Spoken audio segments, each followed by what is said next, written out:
I can still see her face standing at that gate. Everyone else had their boarding passes clutched in hand, everyone except her. My dad wore that smug little grin. My mom just shrugged like it was nothing.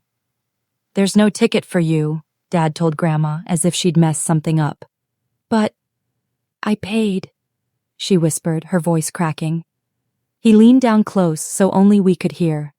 "Go home. This trip was never for you." Then he turned his back, like she didn't exist. My siblings laughed as they rolled their shiny suitcases past security, not even looking back. I stood frozen beside her. My grandmother, the woman who had raised me more than my own parents, stood humiliated, fighting back tears she wouldn't let fall. And right there, I made my choice. I didn't board that plane, I stayed with her. Let me tell you something about her. Grandma was always the quiet one, the one everyone overlooked. But beneath that calm, she had iron in her spine. She kept food on the table when Dad couldn't hold a job. She bought my college textbooks when Mom said they were too expensive. And in return, they used her. Every holiday, every family event, she was their ATM. Dad always spun these emotional stories. Memories we'll make, once-in-a-lifetime chances.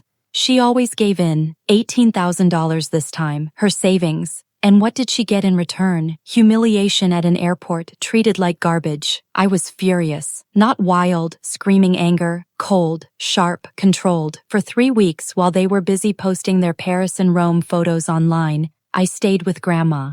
We cooked together, talked for hours, and I started digging. Old files, letters, deeds. That's when I found it. The house. The one they all thought belonged to Dad. Paid off in full by Grandma 20 years ago, title in her name. She had forgotten, or maybe she was just too kind to ever use it against them, but I wasn't. P1. Grandma signed power of attorney over to me. She didn't hesitate. Step 2. I brought in a lawyer, not some rookie but a senior partner thanks to a connection through my scholarship program. Step 3. We traced every dollar, every loan Dad begged from her, every payment she covered. By week 2, the house wasn't in Dad's control anymore. Neither were the accounts he thought were his safety net. By week 3, we were ready. They came home with duty-free bags in hand, plastered on fake smiles like nothing had happened. But when they spotted me, they froze, because I wasn't alone. Standing beside me was a man in a gray suit with a commanding presence. My lawyer, Mr. Reynolds. Dad stammered. He knew the name. This wasn't some small-town lawyer. This was the type of man who dismantled corporations. I stepped forward, calm and collected. "Welcome back. We need to talk." And we didn't meet at their house. We met in Grandma's living room, the house they thought was theirs. Dad strutted in like he owned the place, but my lawyer set the deed on the coffee table. "This property," he said firmly, "has never belonged to you. It's solely in your mother's name. And as of last week, she has granted full authority to her granddaughter." Dad's face went white. Mom opened her mouth, then shut it again. My siblings stopped pretending to scroll their phones.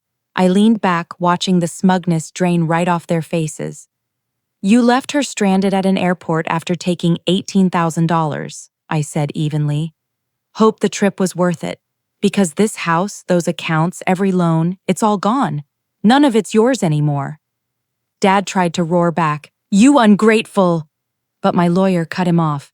"You have 14 days to vacate. Fail to comply, and we'll have you legally removed." Silence, thick and heavy. For the first time, their power was gone, and then I twisted the knife. "And one more thing," I added. "Grandma won't be paying for your vacations, your bills, or your lies ever again. You're on your own now."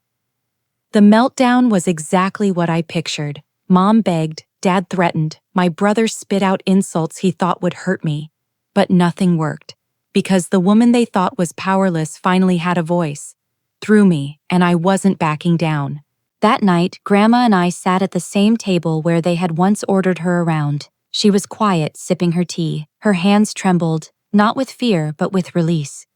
"They can't hurt me anymore," she whispered. "No," I told her. "They can't." Revenge wasn't about screaming at them in the airport. It was patience, precision, 3 weeks of planning. And then watching their faces crumble when they realized the empire they'd built on her kindness was gone in a single night.